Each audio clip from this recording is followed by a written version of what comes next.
And the current evidence on endurance performance at the highest levels suggests that VO2 max, the training to improve your VO2 max does not correlate with significantly improving your performance in a already trained person.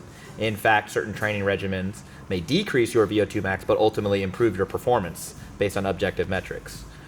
So that particular instance, you're talking about power output, which is muscular strength, force production, and strength endurance. I mean, that's like a CSCS type question. It's like, so the CSCS is a certification you can get through the NSCA. It's trash. Thing's trash. But that'd be a question that they would ask. So, I don't know if you have anything to add other than the state of endurance athletic coaching and training as it pertains to strength training is very low. Like, it's just not very good. If you wanted a resource on that stuff, The Science of Running by Magnus is great. It's a really good book. It's funny because the first few chapters of it read like practical programming.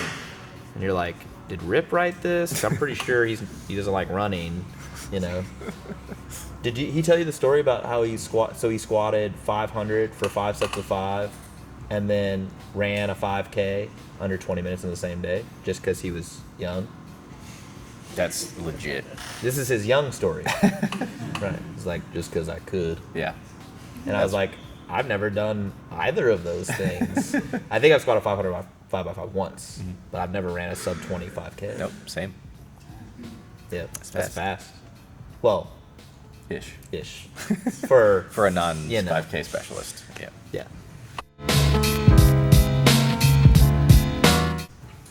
So, how well controlled is her lupus? Is the first question. Like, what medicines is she on and stuff like that? She doesn't take prednisone. She hasn't taken it for like a year. Yeah, so that's real good because that's a consideration, right? So Plaquenil, standard medicine used to treat lupus. Prednisone is oftentimes involved, but when it comes to resistance training, the less often you can be on prednisone, the better, because it's directly catabolic, right? So temporarily makes you feel euphoric, borderline psychotic. Well, So the most important thing in terms of optimizing training outcomes is going to be making sure her disease is controlled, in my opinion. At any point, if you have, flares or uncontrolled disease, like, training becomes secondary because disease flares can be life-threatening in that condition. So disease needs to be controlled. So if she's having a lot of daily symptoms that could be related to uncontrolled lupus, then that's something to obviously talk to a rheumatologist about. If, from their perspective, her lab work, her double-stranded DNA levels, all that kind of stuff, she's like good and well-controlled, then yeah, she can definitely train. The problem is that if you are going to put her on something that expects and plans constantly, regularly increased levels of performance session to session, you can't necessarily expect those in someone in that situation, which is kind of what you're alluding to, right? Yeah. So that's basically where, if she, we've been talking about RPE, right? The concept of auto-regulation, where you adjust the weight based on what's there on a given day, that's where this becomes especially useful, right? Yep. Because what if you tell her, hey, you need to add 5 pounds to what you did last time, and she's like, my legs are shaking, I could barely get out of bed. Yep. And what are you going to be like? Do you not care about training? Get under there and do it. Not going to work. Well, yes. Yes. Like, she's going to go train, but you have to be realistic about it, right? So that's where this kind of thing, whether you use RPE or if you're not into RPE and you want to use some sort of concept of error bars around a percentage, you want to adjust the load on a given day, give her a lighter day on a bad day, and then take advantage of a heavier day when she's able to tolerate that, then that's what you need to do. But you need to introduce some form of auto-regulation to her training, like, immediately. That would be the way to go. So control the disease, auto-regulate her training.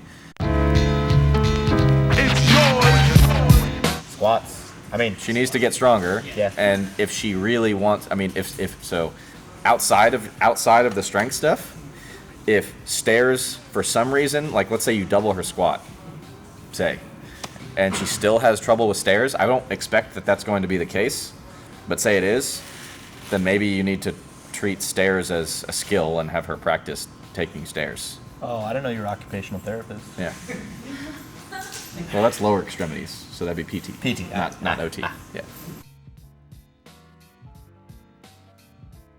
So muscle soreness occurs as a function of eccentric muscular contraction, so that's muscle lengthening, right? And so muscle damage occurs as a sequelae of the eccentric portion of the contraction, which stimulates an inflammatory cascade. That inflammatory cascade is necessary to promote muscle healing and remodeling. What's that? Well, that's healing part and of it. remodeling can be growth under the correct situation. Correct situation is that you have enough protein on board, you don't have a net catabolic effect of something else going on. All right.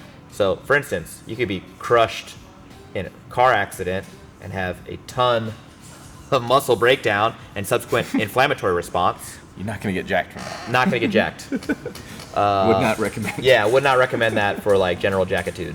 But if you want, so what happens though after so you have this eccentric damage, you have the inflammatory cascade, so muscle growth, remodeling, recovery. Effectively, the inflammatory cytokines that are attracted to the area cause localized muscle pain, which is the soreness that you feel. And ultimately, that perception of soreness reduces your acute performance. So, for instance, if you feel sore, if I ask you, do you feel sore, and you respond affirmatively, and then I ask you to do something with those muscles you feel sore, you're going to perform worse than a few things. One, if I don't even ask you if you're sore, just ask you to perform. No right? SIBO'd. Yeah, I know SIBO'd you by asking you if you were sore. You said yes, you do worse. Thing two is if I give you a little more time to recover, but not enough time where I would expect you to recover 100%. So the next day, for instance, you perform better. All right. Nothing will tamp that down. There's nothing that you can do in the short term to make that recovery go faster. Well, anabolic steroids. And getting conditioned to that stimulus and the repeated bout effect. Yeah, which doesn't mean that process just occurs faster. Right. It still occurs, but it occurs more quickly because it's less of a stress, you're more conditioned to it, you're better adept at handling it. And so That's basically what everyone here has experienced, right? The first time you do it, you're sore.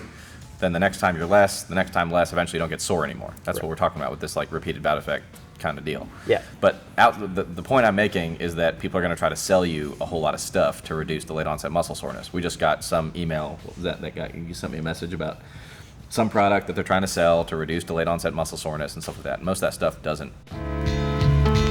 It's yours. Then you're just noceboing yourself. Yeah. Just- Typically a workout that makes you sore has a handful of different components. One, either a bunch of pre-existing fatigue, such that the workout that you just did, you incurred an additional amount of fatigue, and that was too much for you to tolerate at the time, which is why you're noticing your soreness more than before.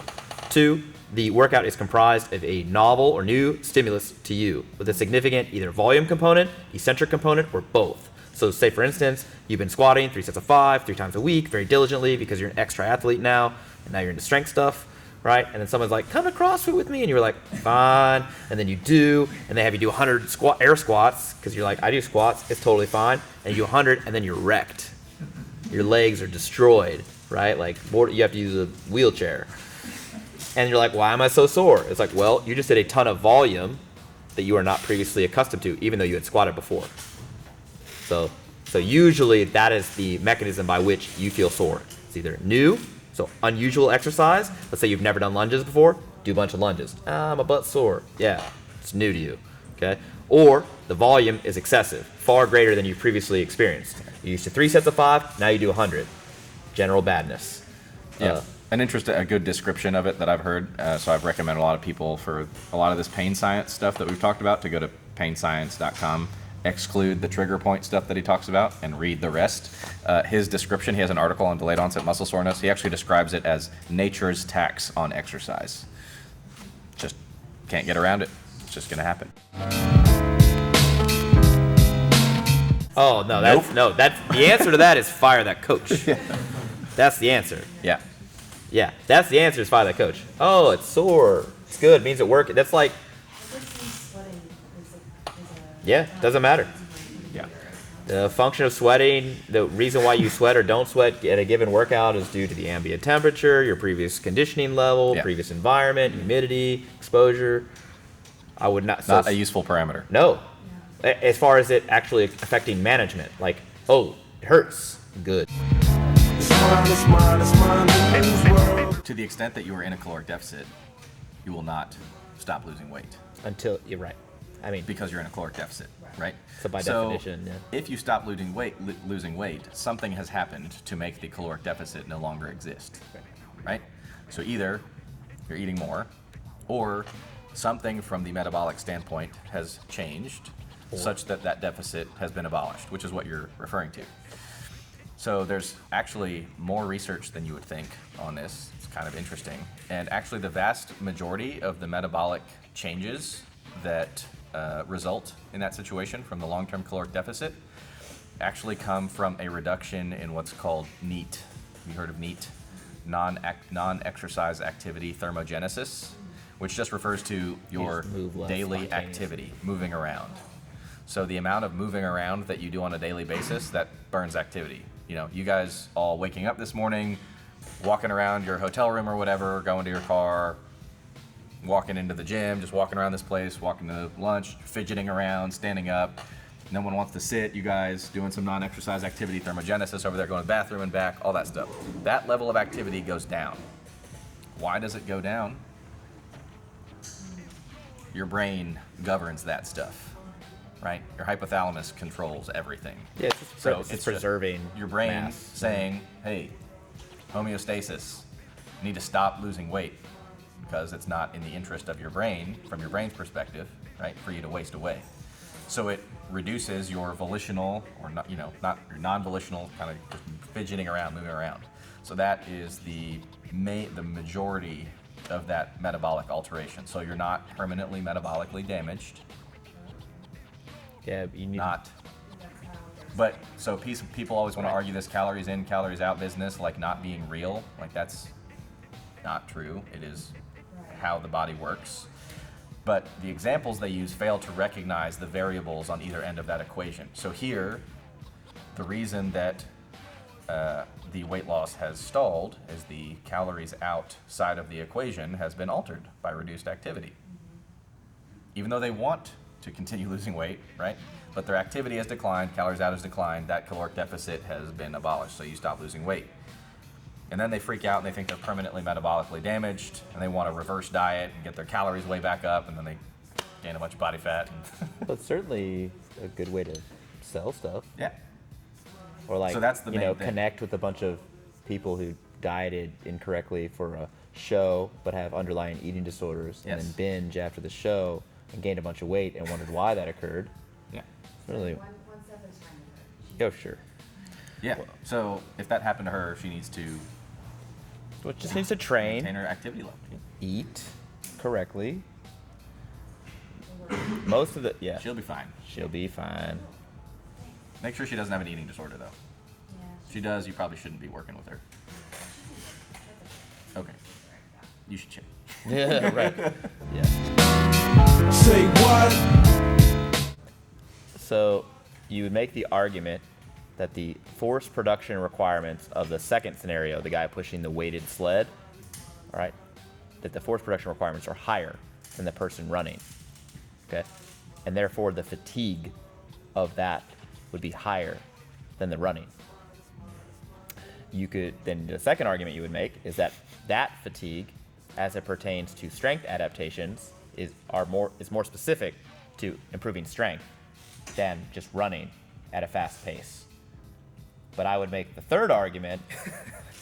If you had three guys Yeah. arguing in a room with one another, Right. this is how it would go. But the third argument I would make is that that's still a non-specific stress because it is sustained force production over a period of time and not like interval-based anaerobically focused training. So to be clear, I would not program either of those in a strength trainees program.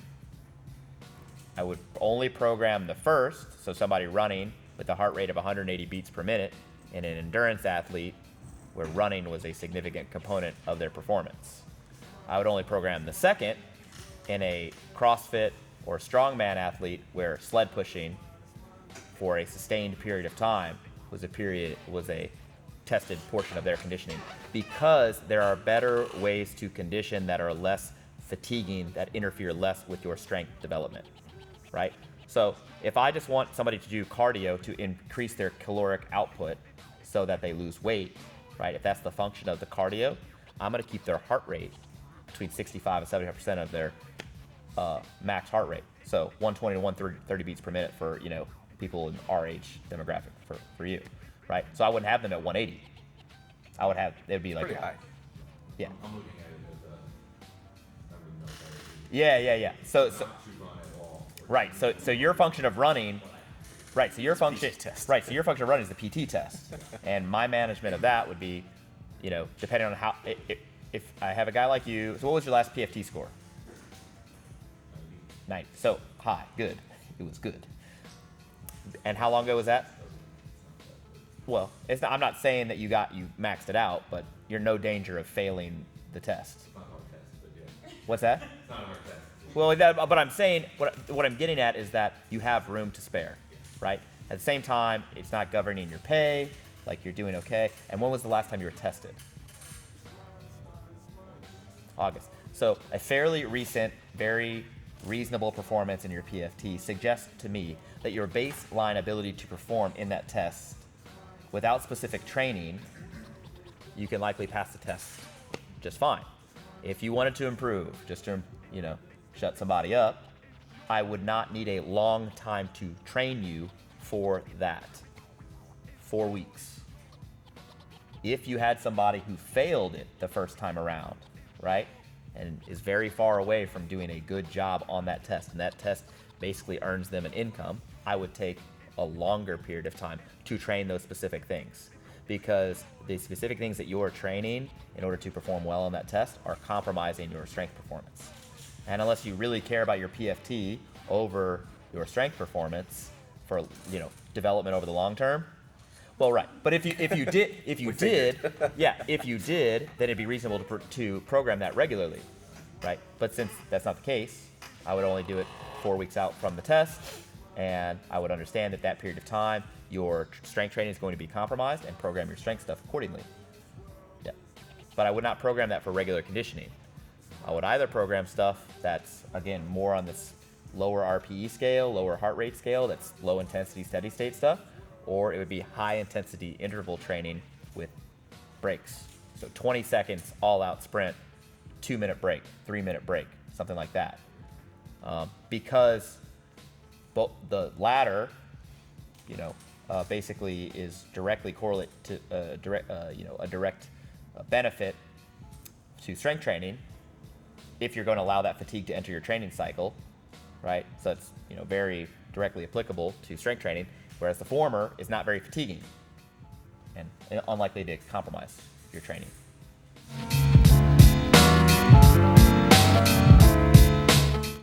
Well, I know the study of basically took powerlifters and their non-powerlifter age-matched controls, and they did MRIs of their spine and showed that the powerlifters indeed did have a greater amount of herniations or disc defects on MRI, but had lower incidences of low back pain.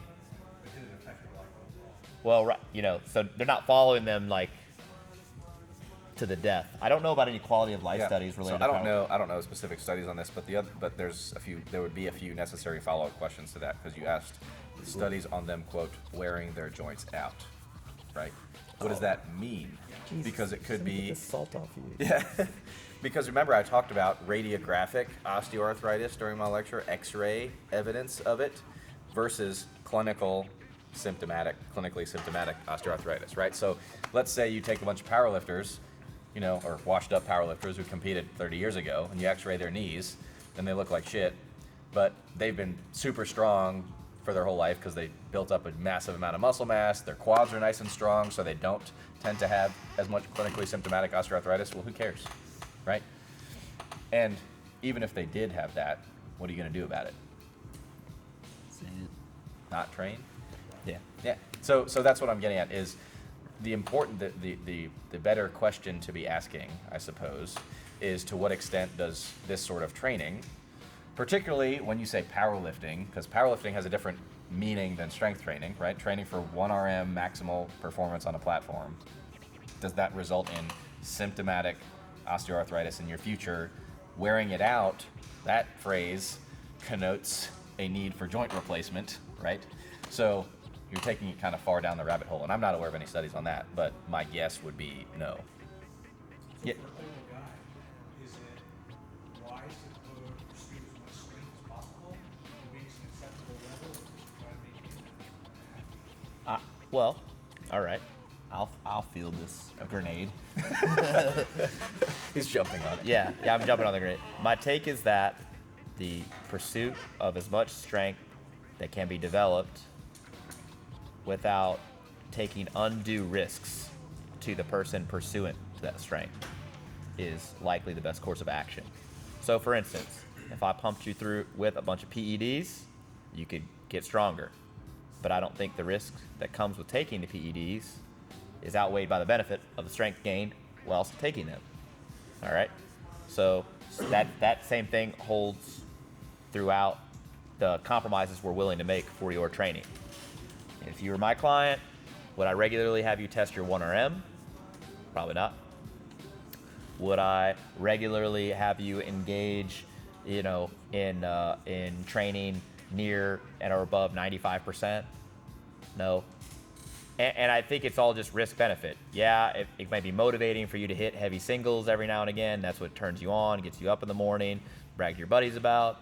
That might get me more business. But the compromise is that I have a feeling that they may compromise your long-term development, long-term health status. So in any event, I think that's how I view all this stuff. How strong should you get? I think as strong as you can until you compromise other health parameters. Yeah, the other side of that consideration is what is maintenance as you get older? No, it's not a thing, right? To the extent that you, quote, train for maintenance as you get older, you get weaker. You either live it or you die. Yeah. If you ain't first, You last. you last. Well, that's stupid, son. I was probably high when I said that. You could be second. You could be second, even third. fourth. That's Right. even fine. So, yeah, I don't encourage people, or I don't encourage the idea of training for maintenance. If I'm not working with somebody who's pursuing true, competition or 1RM goals or something, I need to find some other parameter that I'm trying to make go up over time. If that makes sense. Well, yeah, because otherwise, how do you program? You're like, I'm trying to program you to get stronger, but we've agreed that you're not trying to get stronger, so... Yeah. To squat the same weight every week. Like, I hear Rick say he's trying to start off, Yeah. I would, yeah. So but here's the side of that. So he says he's trying to stave off death. He has not maintained his strength in the past 10 years. Hasn't. So if that was the goal, Yeah, I'm under no delusion that there is a significant difference in the training risks that I would be willing to take as a coach or as a trainee, as a competitive lifter, like going to meets regularly because that's what turns my crank, versus somebody who has no aspirations of going to a meet but still wants to live their best life. They're just different compromises that I'd be willing to make. And I'm not saying that makes either person good, bad, stupid, healthy, unhealthy, but as far as that is concerned, it's just two different contexts. But I also agree that the maintenance thing is shenanigans. But interestingly, if you wanted to maintain your current level of strength till death do you part, it's going to require that you train rather frequently with a sufficient amount of volume at the correct intensity the rest of your life. Yep. I want to make sure that the picture you have in your mind of pursuing the most strength possible is not the version of you that's 10 years older than you are right now, just grinding an absolute death, bone on bone, as Jordan likes to say, heavy single in your training. There's no need for you to do that ever again. There's no need for you to grind as hard as you possibly can ever again. Yeah. If that's your goal. No voluntary hardship needed. But you need to be training with the other variables appropriately managed. I take it. Are you talking about yourself? You've had no symptoms. Asking for a friend. Yeah. You've had no symptoms. Sounds awesome. great. Yeah. Congratulations. You're like, am I weird? Or No, wait. Yeah, that's it's like, great. you know what I did notice is that No, I mean, that happens. And as it pertains to strength training, well, the deal with menopause is you're no longer producing estrogen, you're no longer getting the bone protective effects. The risk for osteoporosis goes way up. So what do you think you should be doing? Exactly what you've been doing here all weekend. Yeah. That's the consideration. I don't really worry about much more. No. What's most interesting. So for this particular seminar, Austin and I mean, I would hate to hazard a guess to how many actual studies we've like reviewed. I mean, hundreds and hundreds and hundreds, and I wouldn't be To surprised prepare if we- 2-hour lectures. I wouldn't be surprised all if we're cited. 1,000. Yeah. So any event plus the up-to-date thing. I mean, the number is high of studies. It is unusual how many studies are done in postmenopausal women of some, sect, like postmenopausal obese women, postmenopausal non-obese women, postmenopausal women with, their third digit shorter than their second digit. Yeah, resist. Yeah, say it. Yeah. I will advise then, if you're interested in that, there's a brand new trial, came out just this year, 2017. The abbreviation or the acronym, as all these trials have, is the Lift More trial. Sounds good, right? LIFTMOR. LIFTMOR, Yep. if you're interested to look it up. They took a group of something like around 100 or so postmenopausal women, average age of 65. A quarter of them had actually had a prior osteoporotic fracture, actually broken a bone from osteoporosis. All of them had osteopenia or osteoporosis as very low bone density. They randomized them to 2 groups. One group did a resistance training regimen of squats, overhead presses, and deadlifts, 5 sets of 5, around 80% of their 1RM. Not bad. Not bad. They weren't doing. The control group did a unsupervised home calisthenic regimen designed to improve flexibility and mobility. Quote from the trial, just based on memory, give or take. Yeah, the strength training group obviously did way better. There were not any adverse events during the trial in terms of fracture. Nobody broke a bone. Got way stronger. Their functional performance improved a whole bunch more. So pretty cool trial. There are some caveats to it that maybe we'll write about it in the newsletter or something that we send out. I'll have to write a little more about it. But there's growing research on this stuff. The problem has been that for the longest time, people were super hesitant to study high intensity training in osteoporotic patients because you're just afraid to cause a fracture. But now we're starting to have these higher intensity interventions, meaning lifting heavier weights. And in the research literature, high intensity is anything over 60%, basically. Right. For us here, high intensity is like 90%, right? The research literature, that's like not studied. 60% or higher is high intensity. So for them to study barbell training at 80% is like unheard of. So that was a pretty cool study that they did. So you should train. Yeah. She did great this weekend. Yo, did you? Yeah. I didn't have her once. Perfect press. I was gonna have her on the press, but you stole her.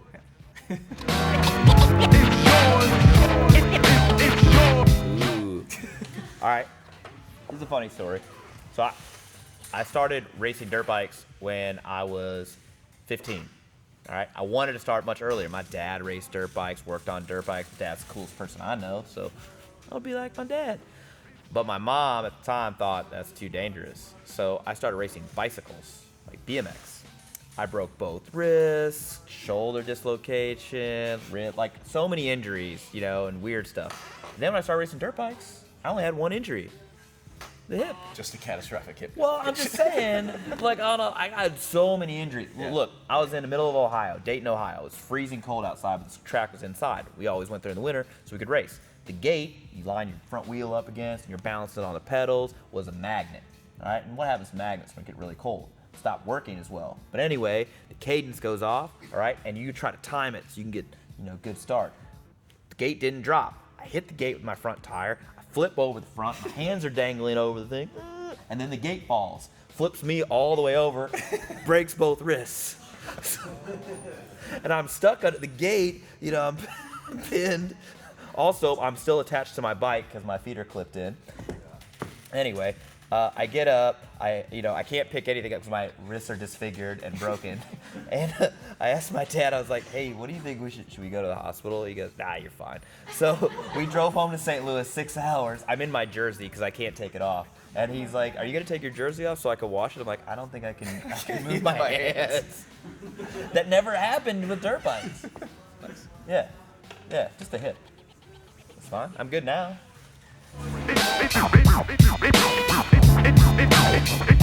Sure. No, that's a good observation, question. And so here's where it came from. Year is 2015, or Westminster, Maryland. We're talking about women's programming in the Q&A with Rip, and it was interesting because somebody asked, "Hey, what should I do? You know, it seems like my female clients seem to run out their LP a little faster. What do you recommend?"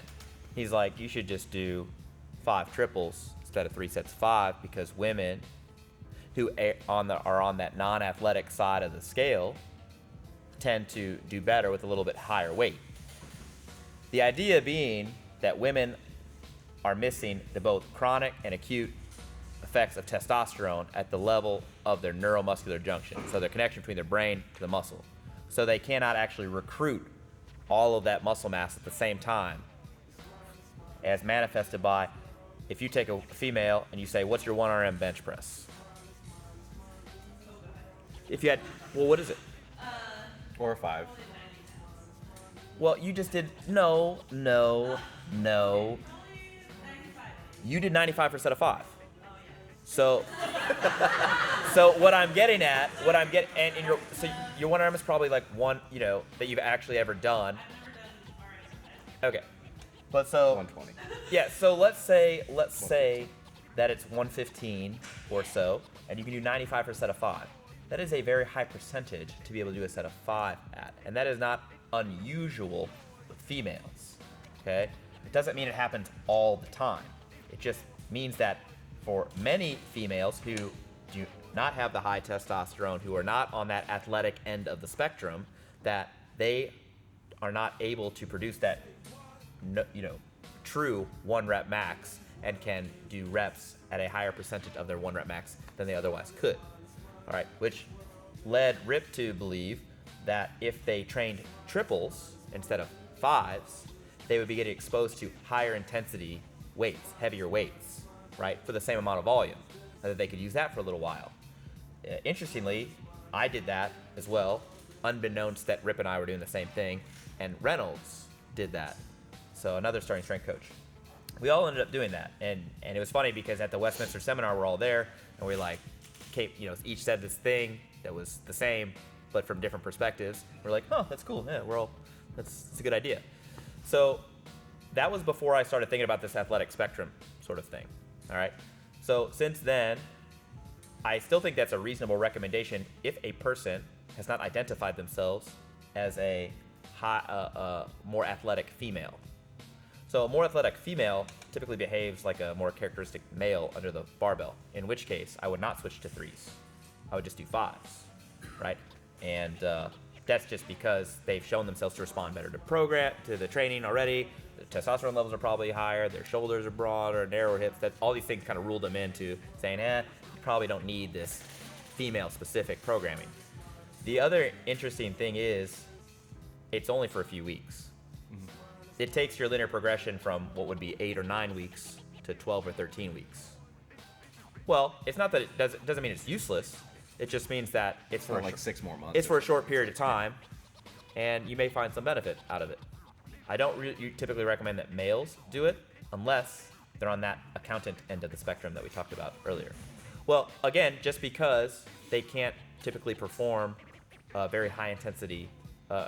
They typically can't really manifest that true 1 rep max.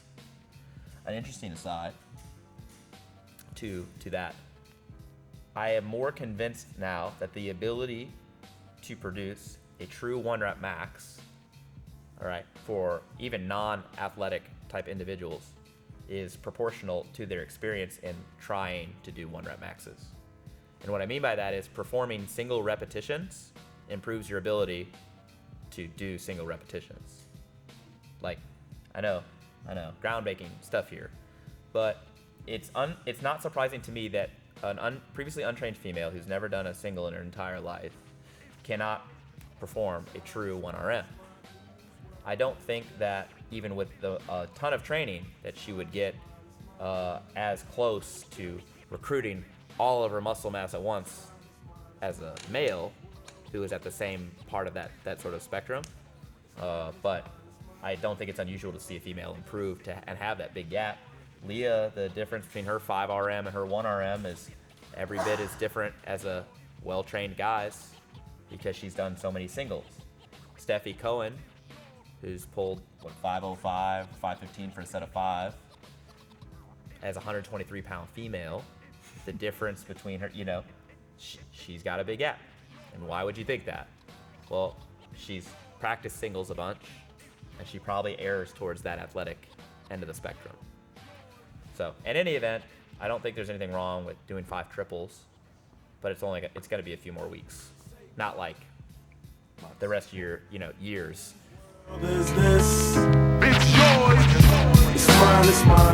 The evidence suggests that long-term outcomes, we're talking 5, 10, 20 years, that those who have undergone some sort of surgical procedure for weight loss are the most successful dieters. They keep the most weight off the longest. That's what I know. It's an unfortunate truth. I feel like, Al Gore here. It's just how it is. Yeah. But it seems like I know people that had some. Oh yeah, there are plenty of people who do get the procedures done, who end up finding a way to regain the weight. Right. But the typical, so just like we all know people who diet, who lose weight and keep it off for years on end. So that's why the American Weight Loss Registry exists, right? So those people have been pooled so we can get more information. Just like I think all the surgeons who performed, gastric bypass or other type procedures on obese folks who ended up not losing weight would like to know, well, why didn't they lose weight? So we should have like American Weight Gain Society. The gains registry. The gains registry. And do we just pool them? And it's funny, but because they would want to know, and I would want to know too. What are the things that are most associated with weight regain? There's actually it's a pretty extensive pre-operative screening that these patients have to go through to be able to get gastric bypass surgery done. Even if you have to make the BMI cutoffs, or if you qualify for the surgery, they do extensive psychological, psychiatric counseling, behavior counseling. You have to prove that you can actually lose some amount of weight on your own before you are able to get the surgery done, to prove that it's possible for you to maintain the lifestyle habits that you'll need to maintain afterwards to try to avoid that. Of course, there's still some proportion that manage to gain it all back and more. I've seen patients who've gained actually significantly, ended up at higher weights than even pre-operatively, which makes us wonder, kind of like this concept of a registry, are there some factors that we can use to predict that to kind of alter our choice of who actually gets surgery or not to or how get to the best outcomes from these patients? Or how to prevent that, yeah. Yeah. Yep. So I would like to know. Gains, can we not use that for the Not for the morbidly obese. All right.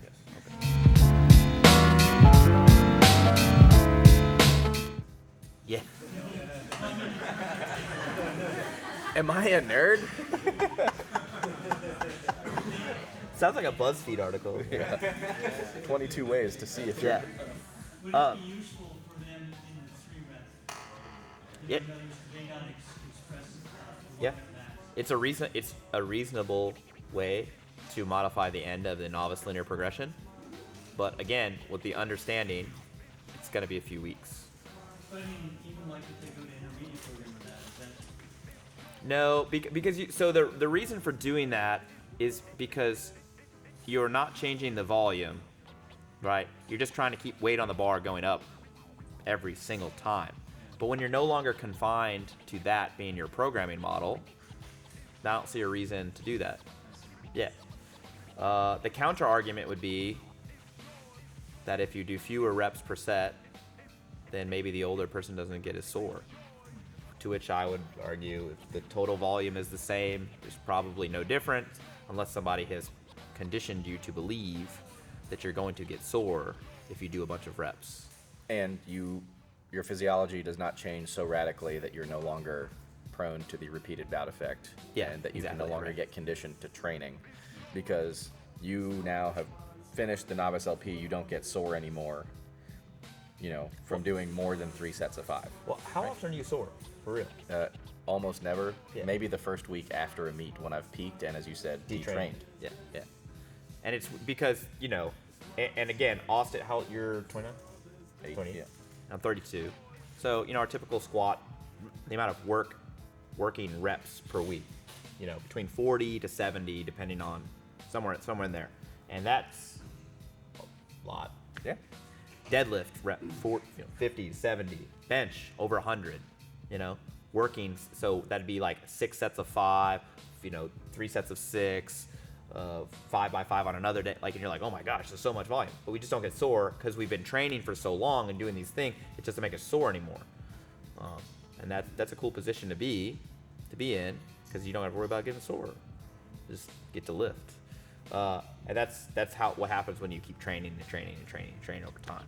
You tend to not get sore. So a really good way to make yourself like super sensitive to any increase in repetitions would be to decrease training frequency to like once every other week, and only do like 3 reps, but then sometimes skip that, and then, you know.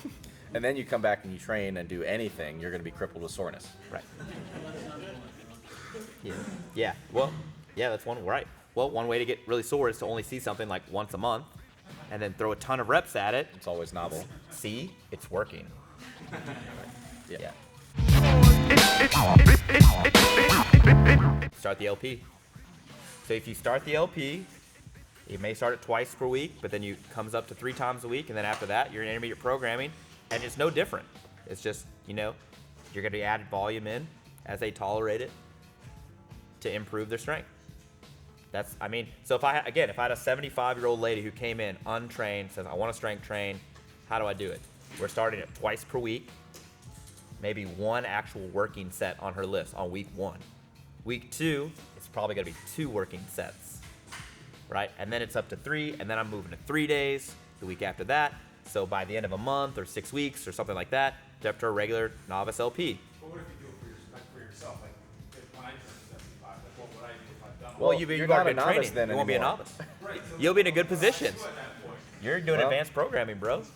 You're going to be a world champion. Just think about it. If everybody in this room right now is still training by the time they're a certain age, you're going to be a world champion because everyone else is dead.